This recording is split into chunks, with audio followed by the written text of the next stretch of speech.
요새 법원에서도 이제 안내 그런 게 있는데 조금 하여튼 일반 사람들이 이해하기가 그 처음부터 딱 쉽지는 않을 것 같다는 생각이 들어.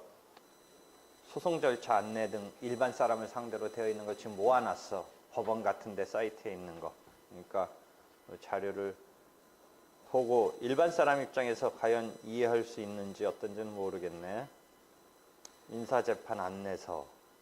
법원 같은 데 가면 이렇게 있어.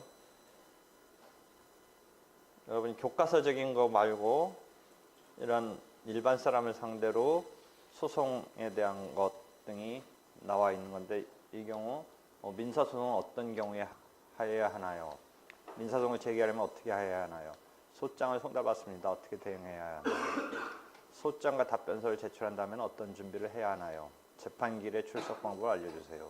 주장을 증명할 수 있는 방법에 대해서 자세히 알고 싶어요. 뭐 이런 등등 있네. 그래서 여러분이 이미 소송을 진행하는 것에 대해서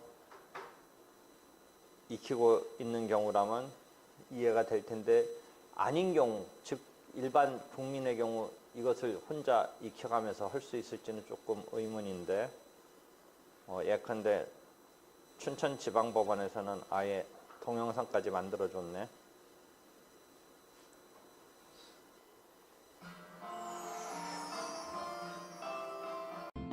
이렇게 진행됩니다.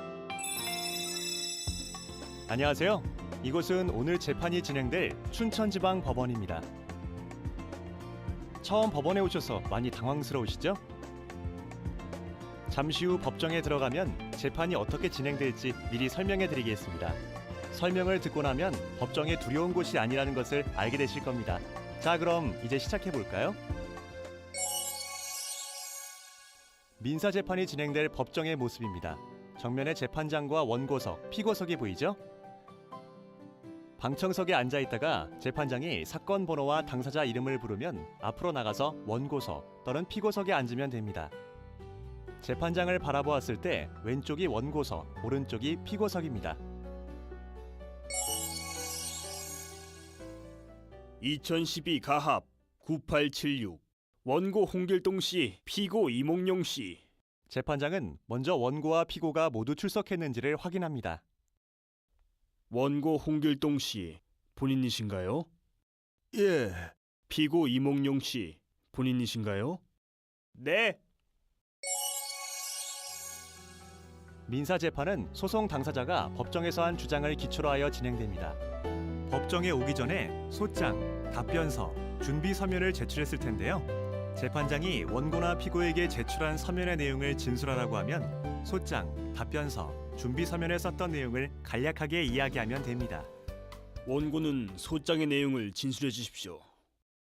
네, 저는 2012년 1월 1일 피고에게 1억 2천만 원을 빌려주었는데 피고가 빌려간 돈을 갚지 않아서 소송을 제기하였습니다.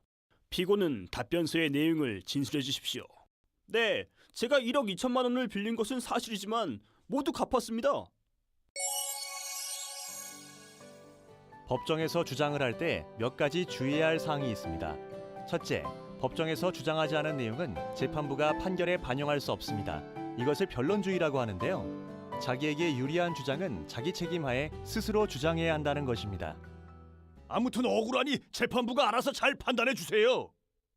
변론주의 원칙상 필요한 주장은 당사자의 책임 하에 하셔야 됩니다. 따라서 재판을 준비할 때에는 변호사와 같은 법률 전문가의 상담을 받아서 중요한 주장을 누락하는 일이 없도록 해야 합니다. 제가 돈을 꿔줬는데 꿔간 사람이 돈을 갚지 않네요. 마땅한 증거도 없는데 어떻게 하면 좋을까요? 만일 경제적 형편이 매우 어려워 변호사를 선임할 수 없는 경우에는 소송 구조 신청을 하십시오. 또한 법률구조공단에서는 누구나 무료로 법률 상담을 받을 수 있고, 일정한 자격 요건을 갖춘 경우 변호사 선임 등의 법률 구조를 받을 수도 있습니다.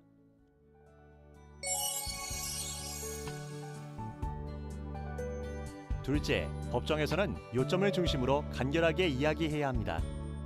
다음 사건을 기다리는 사람들이 있으므로 혼자서 너무 길게 이야기하면 안 되겠죠? 재판부의 판사들은 법정에 들어오기 전에 제출된 서류들을 모두 읽고 들어옵니다. 따라서 중요하다고 생각되는 내용만 명확하게 이야기하면 됩니다. 저는 원래 피고랑 친했어요. 알고 지낸 지 30년이 되었는데 처음 만난 장소가 어디였더라? 거기가 소양강 때문에 못 가서. 그리고 제가 피고를 수도 없이 도와줬어요. 10년 전에는 제가 큰 선물도 준 적이 있어요. 내 재판 시간이 벌써 지났는데. 셋째, 상대방이 이야기하는데 중간에 끼어들어서 이야기를 하면 안 됩니다. 하고 싶은 이야기가 생각이 나면 메모해 두었다가 상대방의 이야기가 끝난 후 해도 충분합니다. 또한 법정은 재판부에 대해서 자신의 주장을 논리적으로 이야기하는 곳이지 상대방과 말다툼을 하는 곳이 아닙니다. 상대방의 감정을 자극하는 말을 하거나 상대방과 싸울 필요가 없습니다. 피고의 말은 새빨간 거짓말입니다. 왜 내가 말을 하는데 끊어? 법정에서 자신의 주장을 이야기한 후에는 주장을 증명할 수 있는 증거를 제출해야 합니다. 제가 돈을 갚은 것은 하늘이 알고 땅이 압니다. 돈을 모두 갚았다는 것을 증명할 수 있는 증거를 제출해야 합니다. 증거는 문서로 제출할 수도 있고 증인을 신청할 수도 있습니다. 보통 원고가 제출하는 서증은 순서대로 갑 제1호증, 갑 제2호증, 갑 제3호증과 같이 부르고 피고가 제출하는 서증은 순서대로 을 제1호증, 을 제2호증, 을 제3호증과 같이 부릅니다.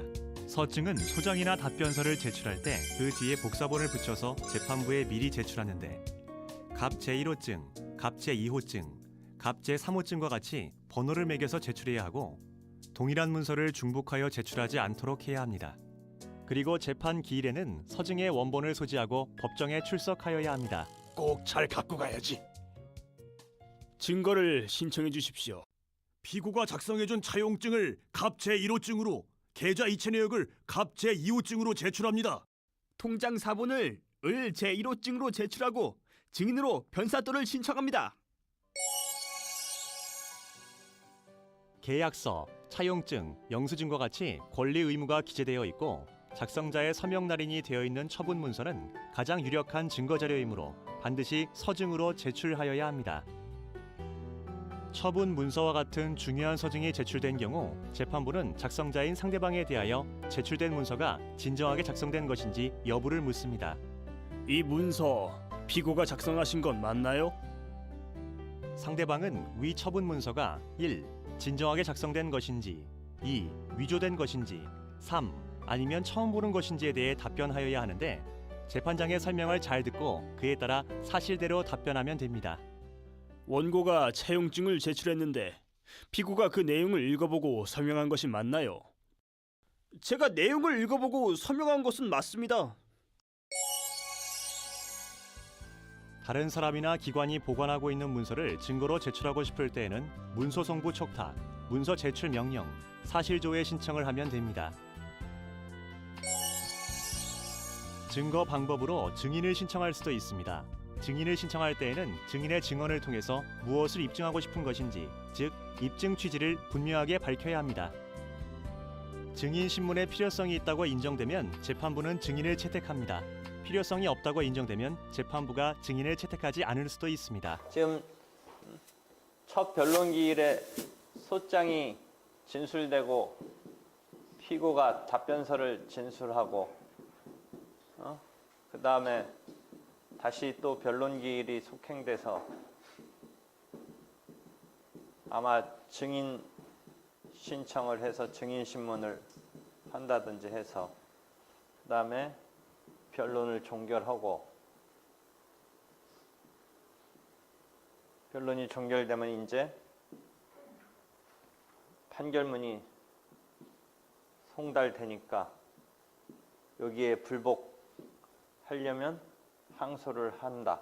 이런 흐름으로 지금 설명을 무진장 빨리 하면서 요약된 설명을 했는데 일반 국민들이 그대로 다 이해됐을지 어떨지는 몇 번 반복해서 봐야 되지 않을까 싶은데 그 다음에 어려운 용어도 나오네. 변론주의라고 해서 주장하지 않은 것은 재판 자료로 되지 않는다. 뭐 그런 것도 나오고 또 하나 막 지나갔는데 항소장은 우리가 항소를 하니까 항소하는 2심 법원에 가서 내야 될 것 같은데 원심 법원에 제출해야 된다. 즉 1심 법원에 제출해야 된다. 잘못하다 항소 기간이 더 갈 수도 있다. 뭐 그런 얘기도 막 빨리 나오네.